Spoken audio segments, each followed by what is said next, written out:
नमस्कार, रोक टोक मुंबई न्यूज में आपका स्वागत है। था इन सारी अथॉरिटीज को जिन्होंने हमारा वोट लिया है उनको अंदर अगर जरा शर्म हया है तो वोट मांगना बंद कर दो। आप इस इलेक्शन में मत लड़ो।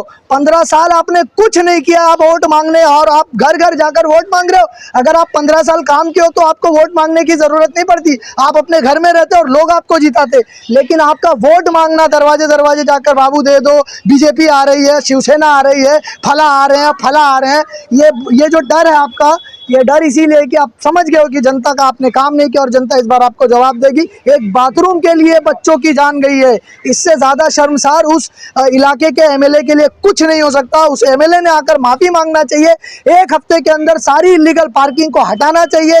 जहाँ जहाँ पर रिक्वायरमेंट है रमलर की, जहाँ जहाँ ब्रेकर की, वहाँ रमलर और ब्रेकर बनाना चाहिए। ये सब काम साल के अहमद को गोवंडी मुंबई बीच सड़क में तलवार से काट दिया। ये कोई दो धर्मों के बीच की लड़ाई नहीं थी, मगर ये गोवंडी की एक सबसे बड़ी समस्या है। गोवंडी मुंबई का एक पिछड़ा हुआ इलाका है जहां मुस्लिम माइनॉरिटी के लोग और साथ ही लेबर क्लास के लोग रहते हैं। अब ये ना केवल मुंबई की जान है लेकिन ड्रग्स का सबसे बड़ा सप्लाई केंद्र। आपको गोवंडी में हर पनवाड़ी के पास सिगरेट खत्म होती मिल सकती है, लेकिन चरस, गांजा, कोको, एमडी, चिट्टी, कुछ बटन, ये सब आपको भजिया कांदे की तरह मिल जाएंगे बगल में। गोवंडी में पिछले 15 साल में ड्रग्स की समस्या बढ़ने के साथ साथ एक और चीज कॉमन है। पिछले 15 साल से यहाँ का सपा का एमएलए अबू आसिम आजमी, इसने पिछले 15 साल में ड्रग्स की कार्रवाई करने के लिए पुलिस को एक भी लेटर नहीं दिया है। अबे तेरा एक ही तो काम है और अगर तुझसे वो भी नहीं हो रहा तो त्याग देना फिर कुर्सी। जिस जगह आए दिन ड्रग्स नौजवानों के खुलेआम सड़कों पे हत्या का कारण बन रही है, उस जगह पे तूने 2009 से 2021 तक एनडीपीसी में सिर्फ 2 केस दर्ज हुए हैं। अरे तो फिर तेरे को मिल रहा है औसत उम्र 36 साल है।